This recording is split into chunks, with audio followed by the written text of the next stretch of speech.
I think this is my favorite, ano talaga, subway. Yung pinakaayaw ko, Japan. Hindi siya para sa tanga. Mag-tap tayo dito. Okay, let's go. So nakikita natin kung magkano yung singil. So dito, kumbaga, for tourist spots, mas convenient siya kasi yung baba ng subway station, tourist spot na. Parang Hong Kong. Hong Kong? Convenient. Convenient is the best term to describe their subway system. Line talaga, okay? Para very organized yung pagpila dito ng mga tao. Kailangan mo ng logic, kailangan mo ng analysis. Di ba, Elaine? Nakaka-smart siya. Amazing escalator dito. Talagang keep right. Keep right yung mga tao.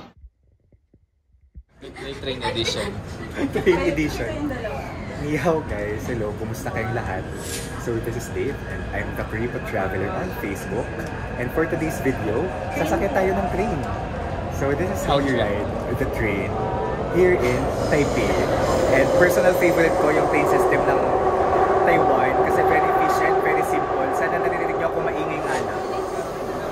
So guys, gamitin lang natin ng Easy Card. So yung Easy Card na bibili sa convenience store or pwedeng sa Klook. So sa Klook, you can buy through the links below or yung promo code. Gamitin yung promo code para maka-discount kayo ng 5% off Dave dito. Okay? Para makasatray kayo sa subway station nila. Later, tatanungin ko yung friends ko kung kumusta yung experience nila for their first subway experience in Taipei. Okay? So teka, mag-backtrack tayo sa mga nangyari kasi intro lang to. Let's go. Okay naman guys, sasakay tayo ng subway or train papunta sa ating next destination. Dito, Eileen. This is the Chiang Kai-shek Memorial Hall Station. Punta tayo sa Longshan Temple. So ito ang experience natin of commuting dito sa Taipei na very efficient yung transportation system. So Longshan Temple ang ating next spot.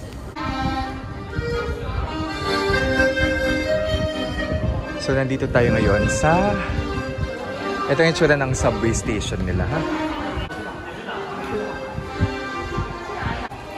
So dito sa subway ay may mga linya yan. So sa green line tayo, okay? Sundan lang natin to. And I think Taiwan yung favorite kong subway system kasi very organized at hindi nakakalito. So ayun, pasiman tayo. So dito tayo sa green line.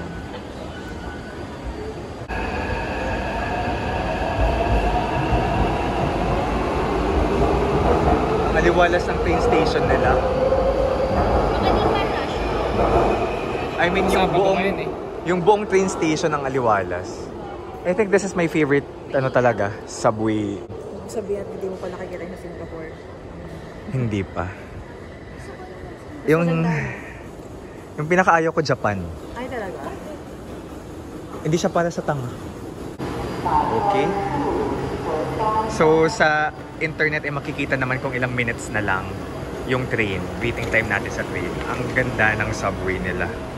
Yung first impression mo. Kasi, yung best mo ay Singapore, so right? Far. So far. So far, how do you find the Taipei subway system? Okay lang naman. Ikaw nga mag-ano masasabi siya kung kano. Sige. How do you feel about it? Lahat ng mga tourists, pwede siya mag-kaya train. Compared sa Singapore kasi kailangan mo mag-bus. So dito, kumbaga, for tourist spots, mas convenient siya kasi yung baba ng subway station, tourist spot na. Actually pupuntahan natin yung baba natin, Longshan Station. So amazing siya kasi very tourist friendly. Nice input. Ngayon naman, lilipat tayo ng line. Pa-blue line naman. Ang galing. Tapos dito na, Elaine? Ang galing. Tapos, saan? Ilang stops na lang? 1. Okay. Sige. Longshan. Ay, nasa lang Longshan dito? Parang wala. Ay. Ito. Baliktad. Okay. Sige. O, diba? Kailangan nyo ng brain cells kapag sa subway kayo. Okay? Ano siya? Kailangan mo ng logic, kailangan mo ng analysis. Di ba, Elaine? Yes. Nakaka-smart siya. How about you, Claude? How do you find the subway station? The subway system of Parang Hong Kong. Hong Kong? I've never been to Hong Kong. So, why is it like Hong Kong? Ano yung vibe na very Hong Kong siya? Yeah, with the transfers. And Maganda it's also ng transfer, very near no? the tourist spot. Tourist spots. Correct. Convenient. Convenient is the best term to describe their subway system. So far, which do you like better, Lily? Bus or train rides? O, diba? Isa-isa kayong exposure. The bus. Kasi Oh, you the see the bus. sights. Appear, same. The bus. Excited na ako kita-vlog. Ang dami na nito. May isa pa akong Europe. Backlog. Sige, tingnan natin. Kung pang 7 na siguro to. Seryoso. Aabot ng 60 yan talaga. Galing manghula. 60. Sige. Okay guys, so Lily observed na meron ditong line talaga, okay? Para very organized yung pagpila dito ng mga tao. Galing. Okay? Tapos dito may mga priority, matatanda, buntis, or with baby. Wow! May ano. Ay! Yung ganong effect, hindi pa kaya ng buhok ko. Oo. Ang galing. Ang dami mong creative juices, Lily. Nakakairita. Ang galing. Parang wala akong ganong creative juices. Abangan mo yung call. Excited na ako. Oo nga, Let's go. Tapos dito yung mga tao, disiplina talaga. I mean, pansin ko. Let's go. Guys, amazing escalator dito. Talagang keep right. Keep right yung mga tao. Philippines could never. Yung escalator, walang nakaharang sa left side. Of course, just like the bus, mag-tap tayo dito. Okay, let's go. So nakikita natin kung magkano yung kung magkano yung singil, 20 pesos from Chiang Kai-shek dito to Longshan. So let's go. 20 pesos. 20 NTD, so 40 pesos. 20 NTD. Gusto mo? Uy!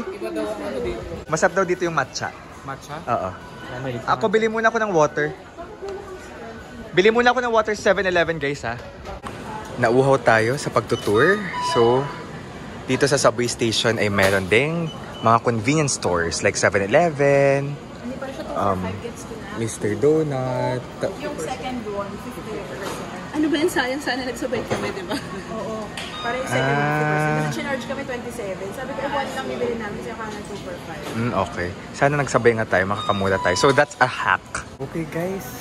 I hope naka-help yung vlog na ito para ma-navigate nyo yung pagsakay ng subway or ng train dito sa Taiwan. So important ay meron kayong app or magtanong-tanong kayo para alam nyo kung saan kayo kung anong line, anong station yung sasakyan nyo papunta sa another station. Tapos syempre kung saan kayo bababa. Ay, nandun pa sila. So ayun, you can buy easy cards sa mga convenience stores. Or pwede kayo mag-order via Klook, tapos i-claim nyo sa airport.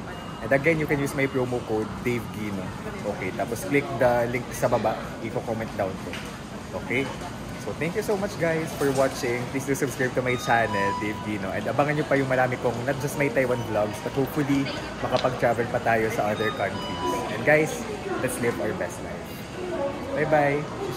So, Claude is buying a Spy Family Easy Card. Yan yung ginagamit for transportation dito sa Taiwan. Siguro, makapag-load naman tayo somewhere kasi kailangan din natin tansyain. Siguro kahit 300. And then 300 load. 300 load.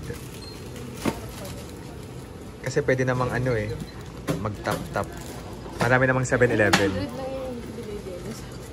Na? 100 lang yung tinap. Baka here yung load. Oo. Okay. Do we load it here? Load here? Load